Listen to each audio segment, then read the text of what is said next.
Hey, you guys, can you meet a professional woman who is submissive in a relationship? Yes, you can. I think that there are all kinds of relationships now. People are really exploring different things. And while you have these professional women who want to be dominant in their relationships, because some men do like that, there are also professional women who are submissive in their relationships.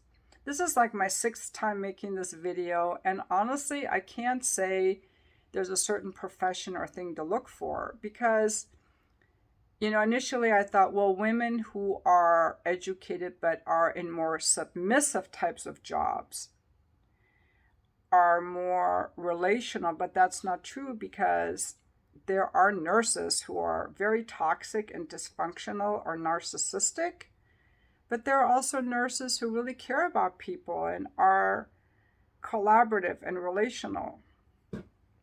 Honestly, what I think it has to do with the most is the kind of relationship a woman had with her father, and if she's healed that, how she views men.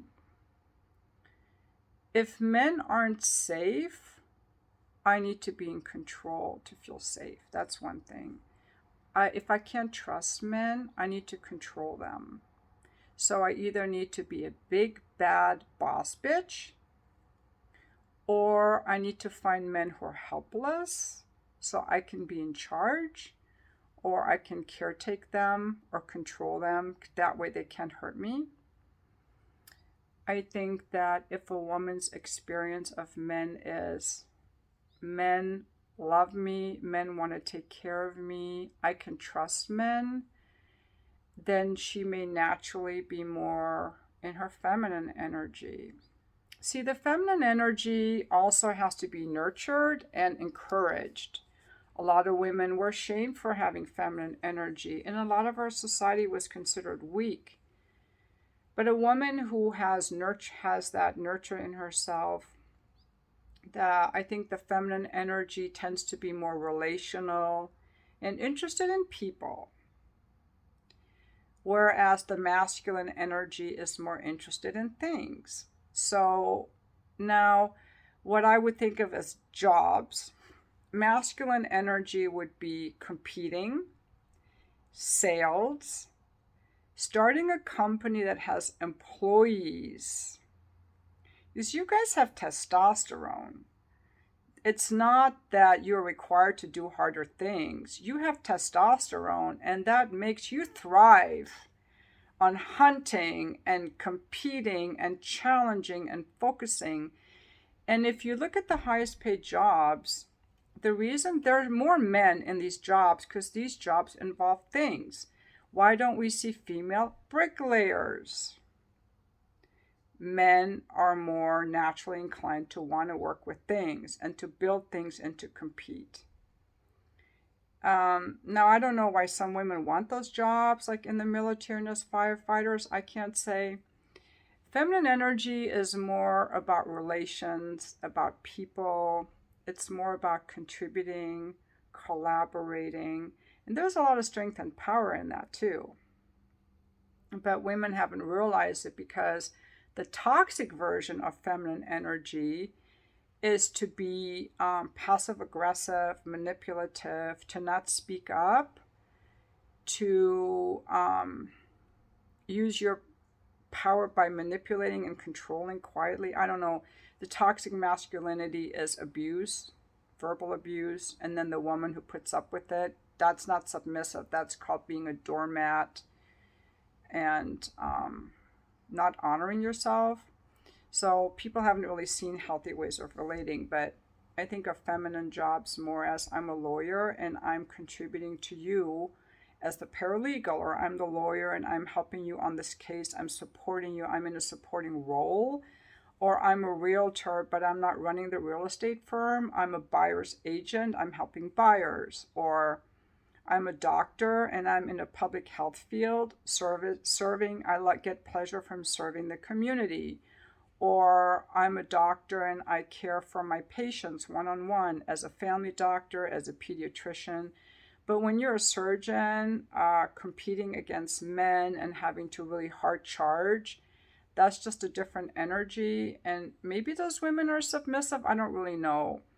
But a lot of these jobs where women have to compete to make partner or to be a tenured professor or to run their medical practice, that hard charging energy, if they thrive on that and they cultivate that, it might be harder for them to be feminine. Maybe they aren't. I don't know. I'm just throwing stuff out there as talking points to get a discussion going on can you be a feminine woman? Can you be hard charging at work and come home and shut that all off? And I don't know if you can because, see, men have testosterone that gives them the ability to compete, but women don't have that testosterone. So to compete, we need adrenaline and cortisol. And that's very depleting. We're not meant to compete. We're meant to be relational because we have estrogen that helps us to be nurturing, to be relational.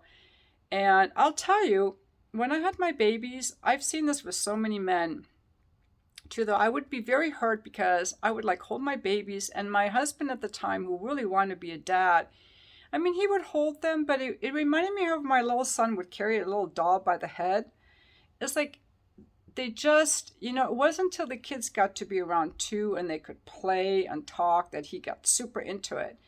I'm like, maybe that's normal, because as the mother, I'm supposed to have that nourishing instinct for the baby, like the smell of the baby. Did you know that this is why when I see these guys with little kids, I'm always like, they look so feminine. When men have baby children, their testosterone lowers a lot. And it turns out that the scent of the baby's scalp, they do have a certain scent, lowers his testosterone because it's a way of making him more nourishing towards his children. Once the children get older, they get their testosterone back. It's so fascinating. And also when men get into relationships, their testosterone lowers too. They get more oxytocin.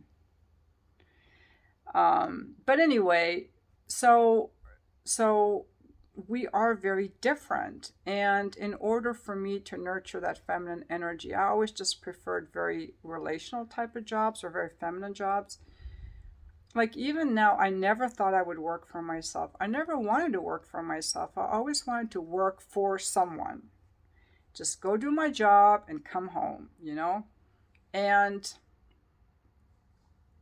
in my job as a bookkeeper, I am of service to the bookkeeping client. In my Just for Fans, I'm pretty and I'm nice, which are feminine things. In my videos, I'm sharing my feelings. I'm sharing who I am. I'm not selling you programs, at least not yet. I don't know if I don't really want to. That's feminine energy. And what else do I do for money? I mean, the things I do for money are very like people-oriented and relational. I don't, I never really thrived on my computer science degree. I liked studying it, but didn't want to program. I liked studying accounting. I loved activity-based costing. It was so interesting to me. But I really, yeah. So anyway, what I'm trying to get at is there are a lot of women were encouraged, to push themselves as far as they could. And a lot of women were encouraged to, you have birth control, you can hook up like men. And I think we had this big social experiment going. And now the results are in, just like in China. As someone left a comment, it's true. The people were like, we don't want girls. They would end the girls because they were allowed to have one child, and they wanted a boy because the boy was the one that would provide for the family. And then it turned out that there were so many men that couldn't find wives. Now they have a problem. So sometimes these social experiments turn out to kind of backfire, and now we're stuck with, okay, what kind of relationships do people want when women are earning as much as men? We don't need men financially anymore. We don't need men financially anymore. We can make our own money. And a lot of men don't make the kind of money they used to. Like there's a more equal playing field. So what kind of relationships do we want? what are our roles going to be if they're not these traditional roles? And can we still have a polarity relationship?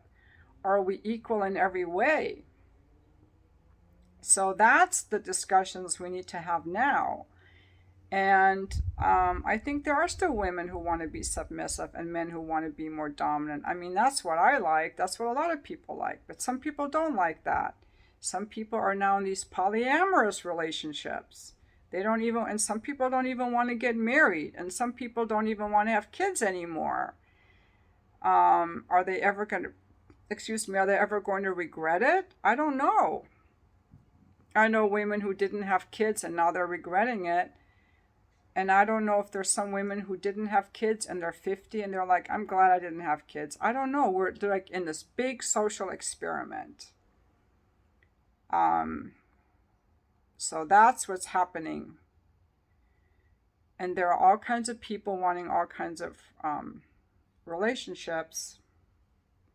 That's what I think.